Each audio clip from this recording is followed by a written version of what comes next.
Welcome back to Coffee and Conversation. And I have some good news for us today. Come here. Come on. Here we go. All right. He knocked everything off the chair while I was attempting to bring him over. Say hi. Say hi. Well, Audie is my friend once again. It didn't rain last night, so he didn't have any reason to complain. Did you? No. All right, let me set you down. Okay. Audie is now situated, so life is good. He had been quite irritated with me because I bought him a new cat tree. He likes his old cat tree, but it's worn. And he scratches all of the little sisal rope around the cat tree poles. Makes a mess of it. I got him a nice new one, and it's cushy, and it's got two little hidey holes, and it's just, this should be something wonderful for a cat. But Audie does not cope with change well, so he's been sitting on the floor in front of the cat tree, just so that I understand what an awful thing I did when I changed out his cat tree. He will eventually climb up on it, and then he'll become as attached to this one as he was to the last one. And in a year or so, when I try to replace this one, we'll go through it all over again. But that's life with Audie. So today, I thought we would talk about how to maximize our clothing dollars. So when we come back.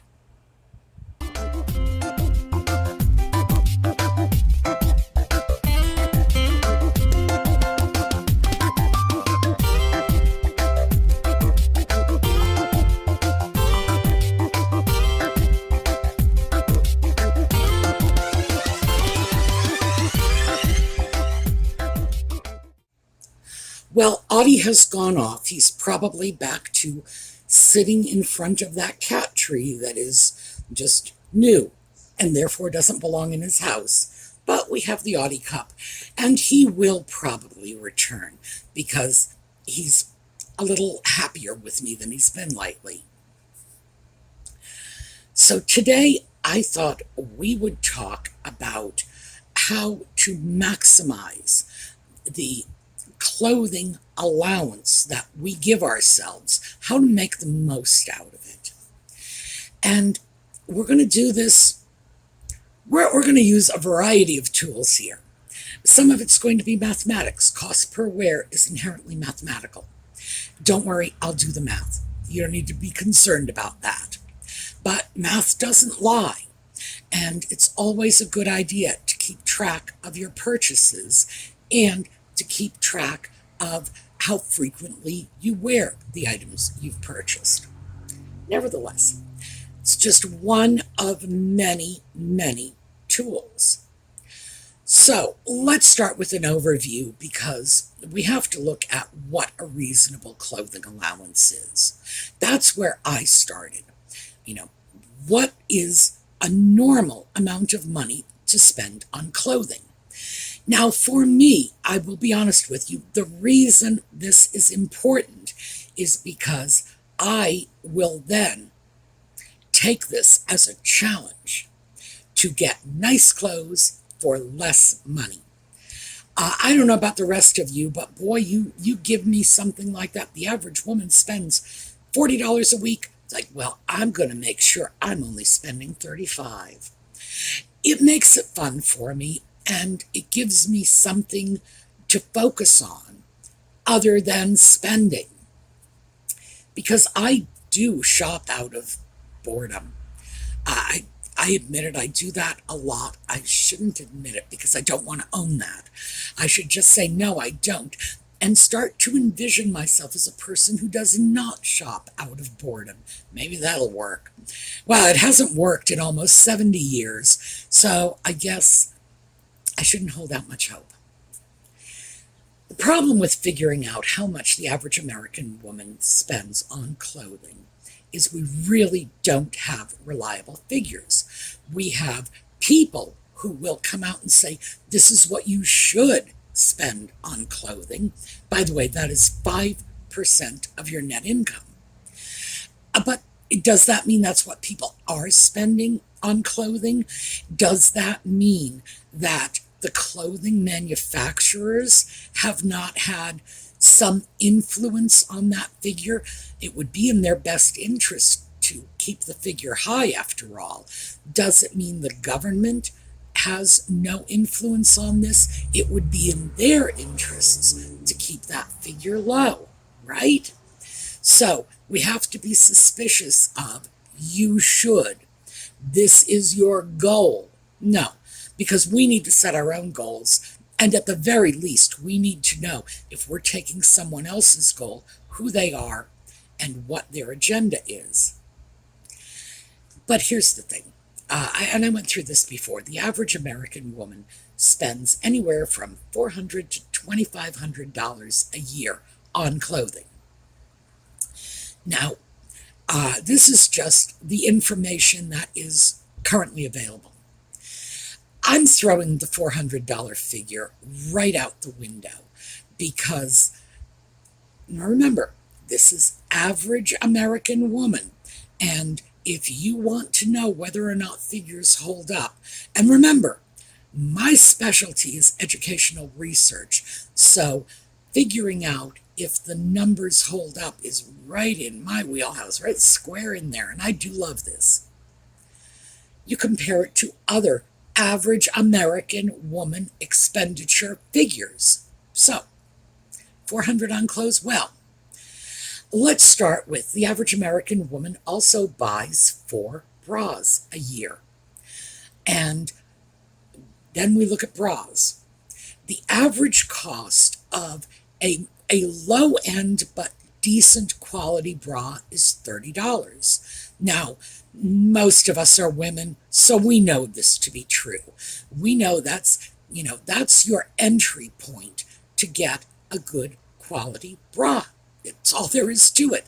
Yes, you can go to Walmart and grab a sports bra for a lot less, but if you are amply endowed, if you have back issues, if you're getting older, whatever, that's not going to do it for you. Those cute little cotton sports bras are probably great for 20-something young ladies who have their whole life ahead of them, and they don't need the support. Let's just put it that way. They do not need to look to a high-quality bra, not yet. If they're smart, they'll get a high-quality bra now and maybe eliminate some problems later, but hey, that's a different video.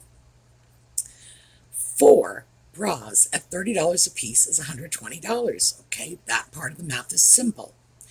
Next, let's take a look at the cost of the average pair of women's jeans in the United States. 2018, 5 years ago, pre-2020 and the lockdown and all of the economic chaos that followed. So we can bet this is higher. That was $165. $165 and $120 from the 4 bras, $285. Okay, average price of a pair of women's shoes as of 2022 is $85. Add that to the $285 we just got from the other two, we are up to $370 of our $400. And Mama only has 4 bras, a pair of jeans, and a pair of shoes. Well, we have to hope we have a mild winter, because there's no money in that budget for Mom to even get a decent sweater, never mind a winter coat. So I think we can all see that that is not an accurate figure. It's not. Especially since when you look at a figure like that, it is well below that 5% of the average American net income that we are allegedly supposed to be spending. It's completely out of whack with that. That figure is definitely going to be closer to the 2,000 mark. So I'm taking the 2,000 mark as probably the high end of average. Could be higher, but in the absence of any concrete figures, we just have to use our common sense. We need to ask ourselves, how much are we spending? How much of are our friends spending? How much are we seeing people in the stores spending on clothing when we're in there shopping for ourselves? And I'm going to say 2,000 probably seems more reasonable to me. One of the reasons this was important to me is because I wanted to figure out how much I ought to be spending on clothing. Just give me a range. Am I spending too much? Am I spending too little? Too little is not usually a problem for me, but too much would be very alarming. My own annual clothing budget is $1,500 a year. I practically plucked that from thin air. I'm not even really sure, but frankly, it's a little over $100 a month, somewhere in the range of $125, I think. That's what I'm dealing with. And I don't feel that I have any problem living within that budget very, very comfortably, even though I have, as you know, I have a weakness for designer scarves and designer handbags. I can still manage to work them into my budget. And again, mostly that's because I will not pay full price for these things.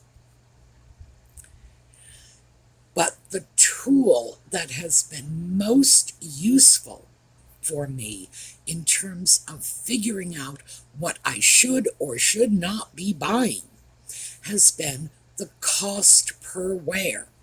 Now, you're going to hear that bandied about all the time. This is my cost per wear. So I'm going to give you some concrete examples.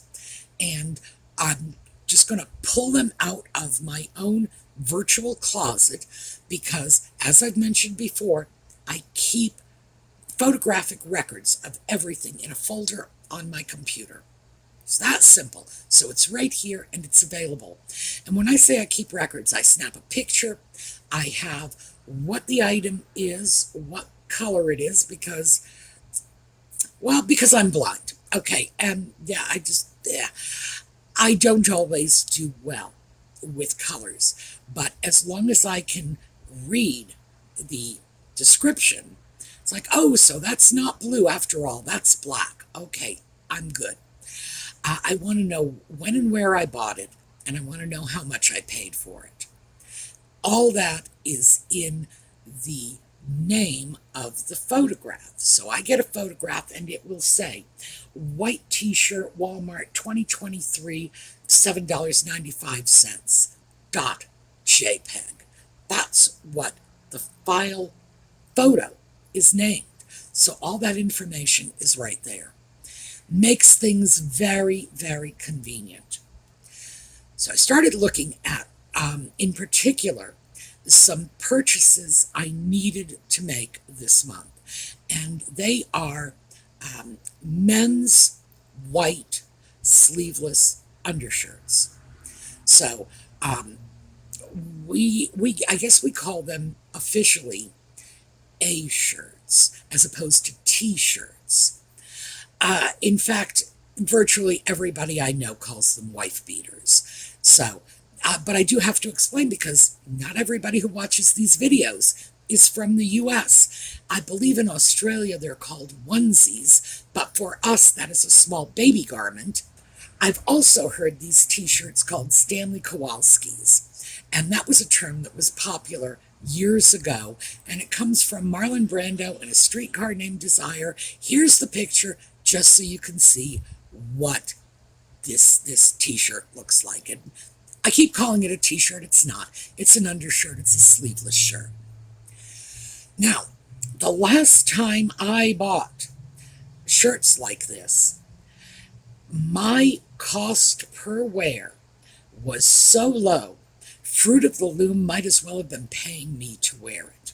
And here's why. The cost, and this is my replacement shirt, so this is what I paid for the new ones this month. It was a package of 4. It was $12 and change for 4 of these. That means it was $3.06 per shirt.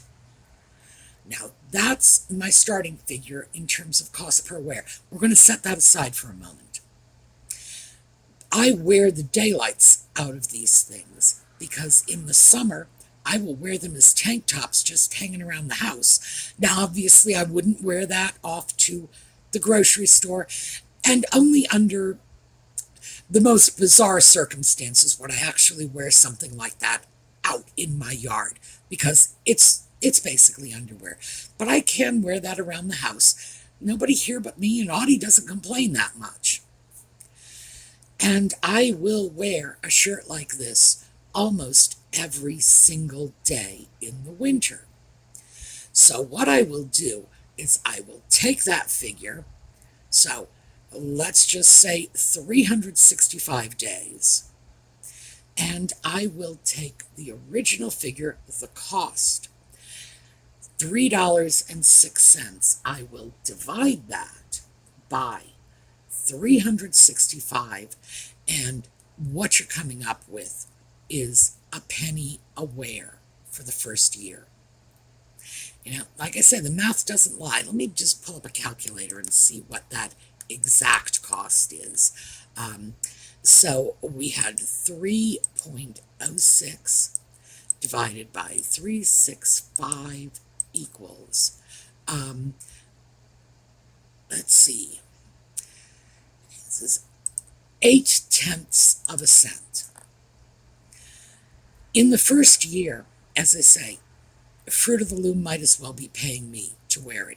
It is like not even a full penny a wear. Now, given the fact that I can usually get 2 or 3 years wear out of these shirts before I have to cut them up and turn them into rags, they are very good wardrobe investments for me. I am going to get my money's worth out of this. Now, for me, because it's cold here and we layer in the winter time, at least I do, having an undershirt, even though I'm probably going to wear, an undershirt and then like a thermal shirt over top of that and maybe something over top of that even. It's a good buy. And going through the men's section and getting the shirts that way makes it an even better buy. So that whole mathematical thing, that is how we calculate cost per wear. And having something like that readily available at your fingertips, how much does it cost me to wear a shirt like this? Nothing. Really nothing. At the end of the year, like I say, they're practically paying me. There are other items I have in my wardrobe that are very much not like this. Very much. So, for example, I shouldn't do this, but I'm going to. I went out and got myself a very flamboyant piece of clothing this winter. I paid $634 for it. And quite frankly, every single blouse I own comes up to like half that amount. So this was a very large purchase. And there were a couple of reasons that I bought it. So let me start off by showing you the piece that I bought. It is a cashmere and fox cape. I know, that is just so over the top. Well, here's the one I saw that sent me off on the quest for this. This one was at Neiman Marcus, and it was $1,700. Plus, of course, if I bought it at Neiman Marcus, I would be paying about $100 in tax, so $1,800. Getting it where I did, which was a company in Canada, actually got me something a little less flamboyant. It's basically the same cape. The one that I got is a little more berry colored than fire engine red, and that's good, because even though my inner child was dancing for joy at the thought of this just in your face, over the top cape. You know, I really have to say it's a very flamboyant purchase, especially for me, and it doesn't really go with anything else in my wardrobe. The reason why I bought it was in part because I am my mother's daughter.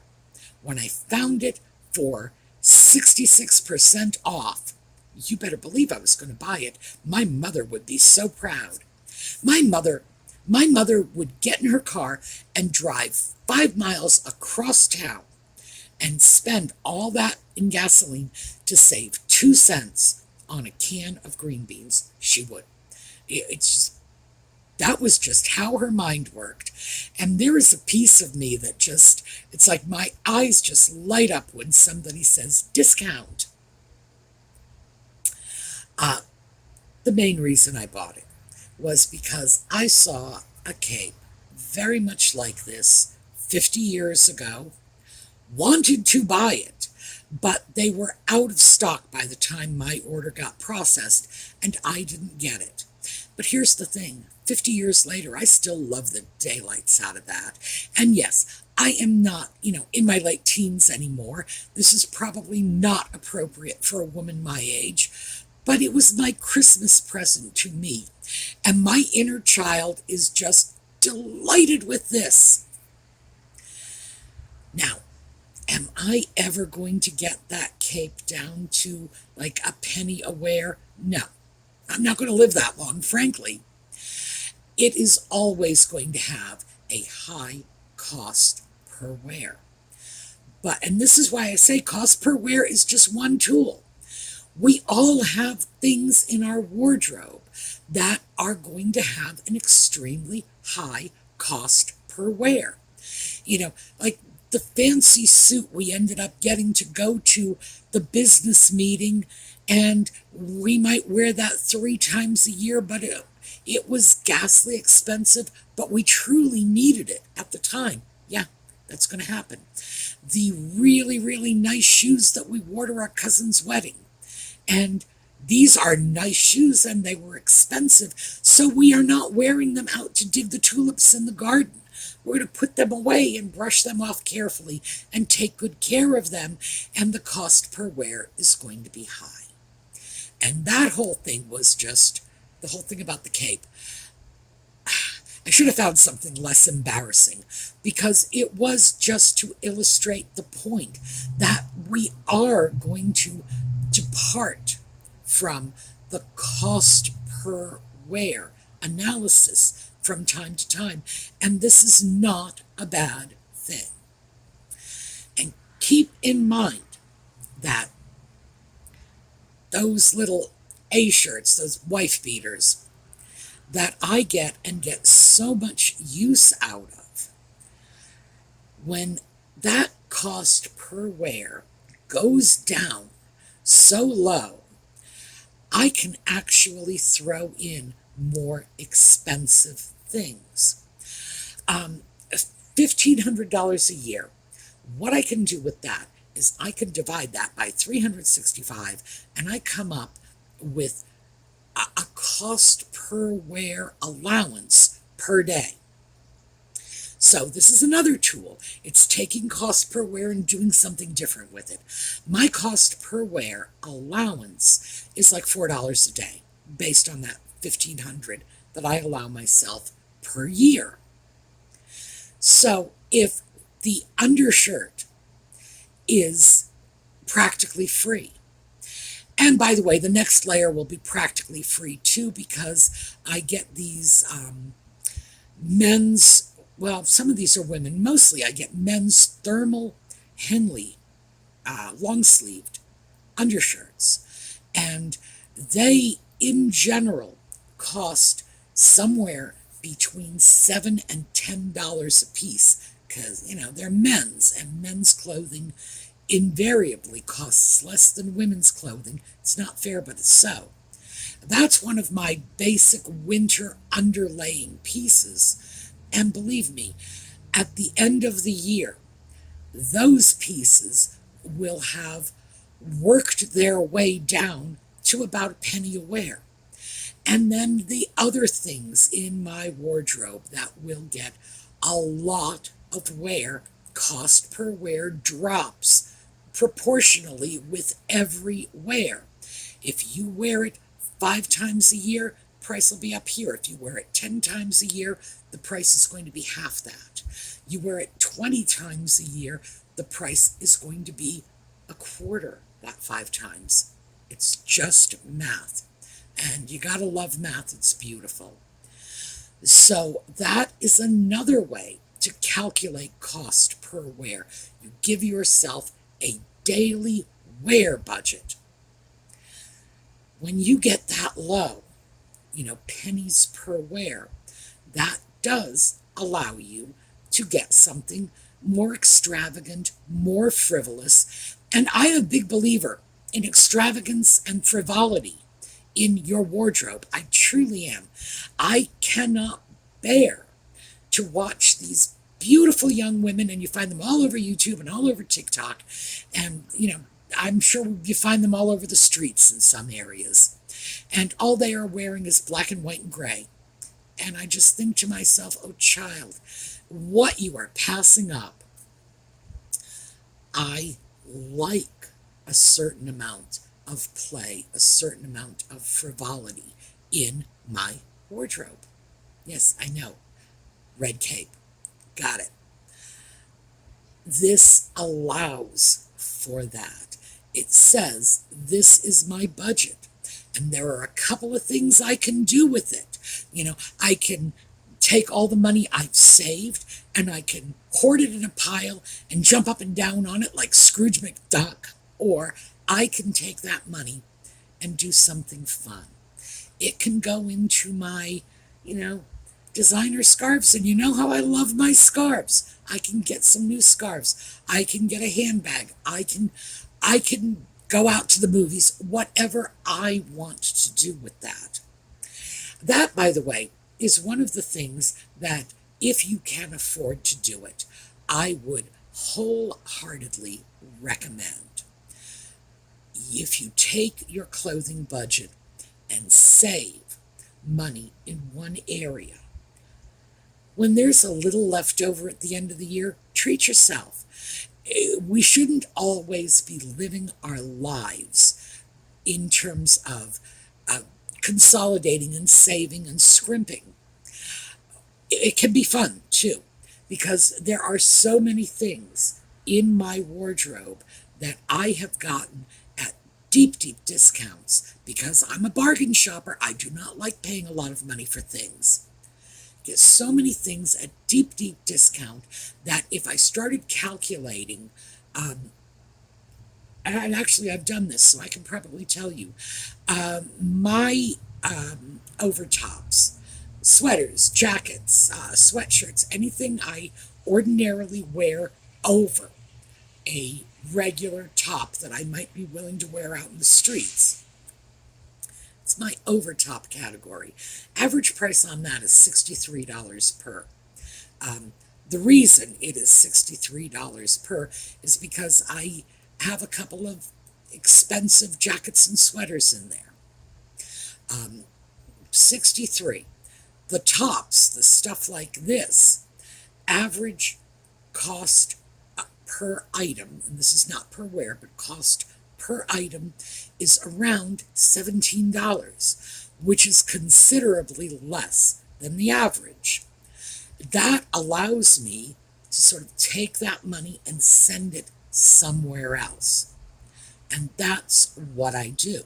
Now, keep in mind, this is money that you could just throw into the piggy bank and spend on the light bill, or spend on Christmas presents for your family, or a new cat tree for your ungrateful cat. Whatever makes you happy. But the first part of this is figuring out what the pieces are that give you the biggest bang for your buck. And that's where the cost per wear comes in.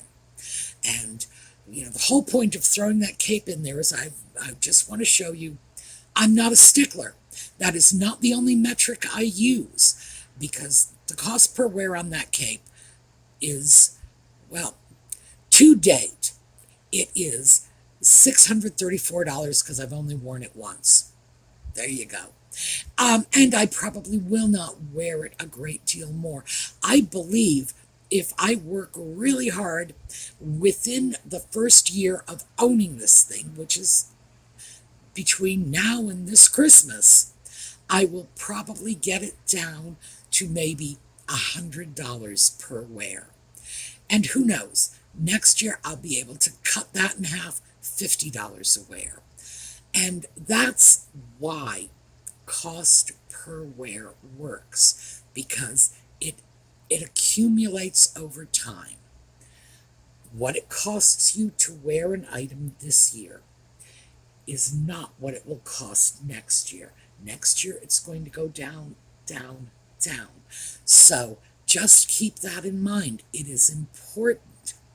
But again, it's only one metric of many. So what should the takeaways be? And don't say Sue's crazy and extravagant. I think we already knew that going in. Keep records of the things you buy. They don't have to be formal records. They don't have to be fancy records. I usually don't even take the photographs of the things I buy. I pull them off the website. I look at something and say, I'm going to buy that, and then I seize the image and throw it into my own folder. And again, I change the name of the image to include what it is, where I got it, when I got it, what I paid for it. Very easy way to keep track of your cost per wear over time. Valuable tool. Definitely consider a clothing budget. Do it annually, do it monthly, whatever works for you. For me, annually works because I don't work well. If I have a budget of like $125 a month, if I get to the end of the month and I haven't spent that $125, I will feel very tempted to spend it. I have to spend this money now, even if I don't want anything. I do better annually because then I don't feel that pressure to just go and buy something because the money is there. You may be very different in how you process this, and you probably are, because frankly, I figure I'm certainly not normal in how I deal with this, because I shop out of boredom. I don't know why I shop. I'm not really sure. I just do it, and sometimes I do it without thinking about it. But I think mostly it's boredom. And having an amount of money I feel like I ought to be spending, or even just that I feel like I'm allowed to spend, it's way too much pressure for me. Can't do it, going to crack under the pressure, and then I'm going to go out and buy something stupid. So, and when I buy something stupid, I can go all the way because I just showed you that. So I would say calculate your cost per wear. Take the item in your wardrobe that you wear the most. Is there one or two things? Maybe it's socks, maybe it's underwear. Is this what you wear most frequently? Figure out what you paid for it and just how often you use it, and just divide one by the other. That's your cost per wear. The math is simple, but you don't have to do that about everything either. Just doing this occasionally with certain pieces will give you a sense of how it works. I would also say create that budget. Decide how much you feel comfortable spending on clothing. One of the reasons I've thrown out the average figures is because for most of us, especially from my generation, when we were just enculturated to believe that spending on ourselves was bad. You shouldn't do that. You should spend on the house, spend on the kids, spend on this or that. That should go into the saving for the car fund. Yeah, we've sort of gotten the notion of spending money on ourselves beaten out of us probably back around 1957. So we need to give ourselves permission. And knowing what the average expenditure is will help to do that. Also, that whole you should spend 5% of your net income, that might help too. But we need to give ourselves permission to deal with this, to buy some clothing so that, again, going back to 2020, so that we are no longer in that cocooning in our own little universe mindset. Who cares what we wear? To that end here, this is a pajama top. I wore this specifically not because, I wanted to wear a pajama top, but I discovered that somewhere along the line, I should have discovered this when I was cleaning out my closet and cleaning out my dresser, but I forgot to clean out the boxes under my bed. Opened a box under my bed and found I had gotten several pair of pajamas, and they're just, t-shirts and little shorts. So I never wore them because for some reason when I bought them, I completely lost sight of the fact that I do not like a collar this tight around my neck. And I usually don't like the way pajama shorts fit on me. So I took them out and I said to myself, I've got a couple of choices here. I can just pack them right up right now, tags and all, and ship them off to the Goodwill, which is probably the decent thing to do, and I imagine that's what I'm going to do with most of them. Or in this case, I can grab one of these pajama tops and just put it on and wear it and see if I like it at all. By the way, despite the fact that it has a neckline I dislike, it is so soft. And I got these very inexpensively because, as you can see, this is a special event pair of pajamas. Halloween, there are others in there. I think there's another Halloween set and a Christmas set and probably an Easter set or something like that in there too, because they were on serious sale simply because they were no longer in season. By the way, seasonal items like this, assuming they're not quite so conspicuously Halloween, can be great deals. And if you work in an office where they do Ugly Sweater Week on Christmas, what you need to do is go to the store in the week between Christmas and New Year's when those ugly sweaters are on deep discount. Grab them, stick them in a box under your bed, but remember you have them there. So don't do what I do and forget all about it. But when we start to look at this, and as I say, this is an example. I simply threw this on and it's like, okay, would I have worn this around the house in 2020? Sure, absolutely.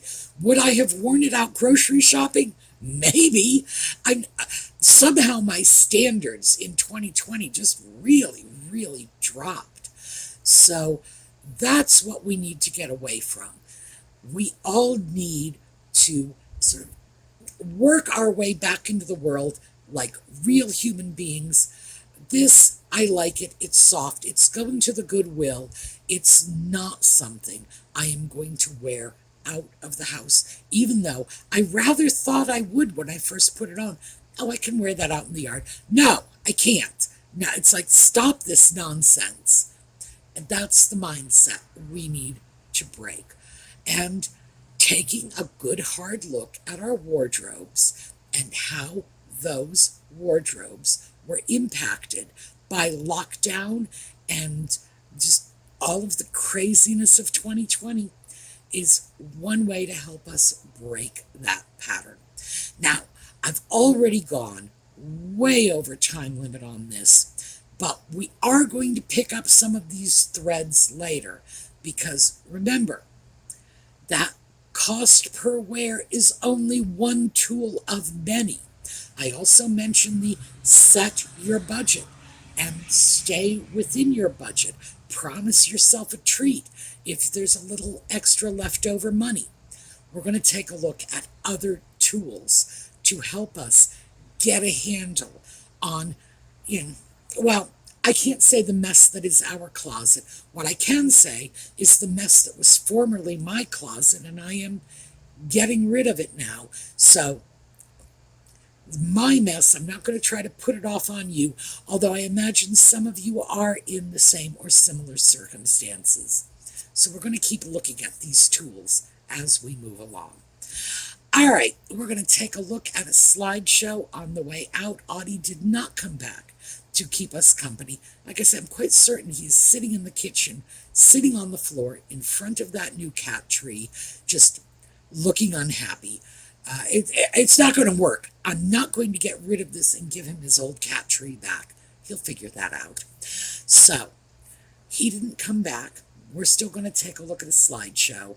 And in the meantime, have a terrific day.